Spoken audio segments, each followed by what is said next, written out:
T'es-tu déjà retrouvé dans la même pièce, la personne que tu aimes, mais en te sentant complètement seul?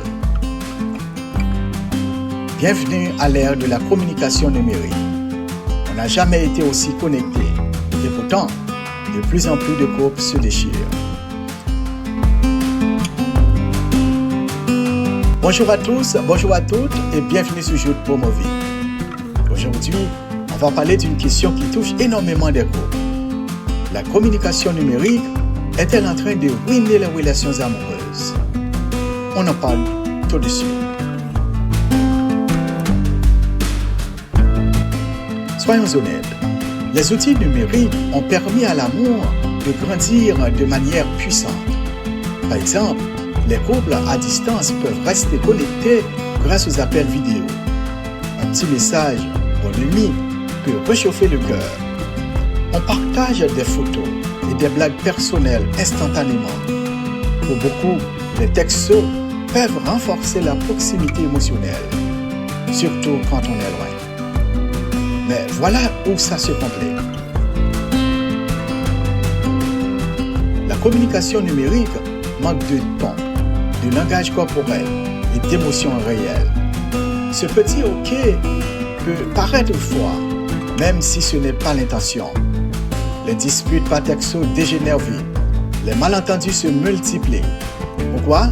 Parce que les écrans ne montrent jamais toute la réalité. Et souvent, on utilise les messages pour éviter des discussions inconfortables, au lieu de les affronter ensemble.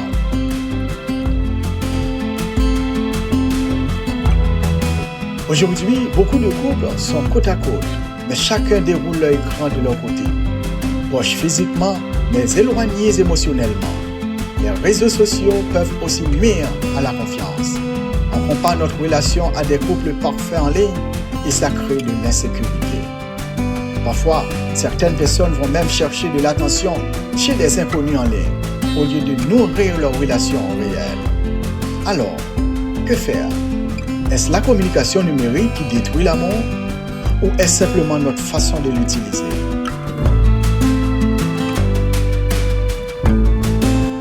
Voici quelques petits gestes qui font une grande différence. Ne texte pas ce qui mérite une vraie conversation. Dépose le téléphone pendant des moments de qualité. Prends les nouvelles émotionnellement et directement de la personne, mais pas juste avec des emojis. Et dis je t'aime à voix haute, pas seulement par message. Pour conclure, les outils numériques ne sont pas mauvais, mais l'amour a besoin de plus qu'un écran. Il a besoin de présence, de patience et de vraies connexions. Si cette vidéo t'a parlé, mets un petit like. Laisse un commentaire et partage ton expérience. La communication numérique a-t-elle aidé ou abîme ta relation? Et surtout, abonne-toi pour rejoindre la communauté de Jude pour Movie, où on grandit et on avance plus fort. Comme toujours, avançons ensemble.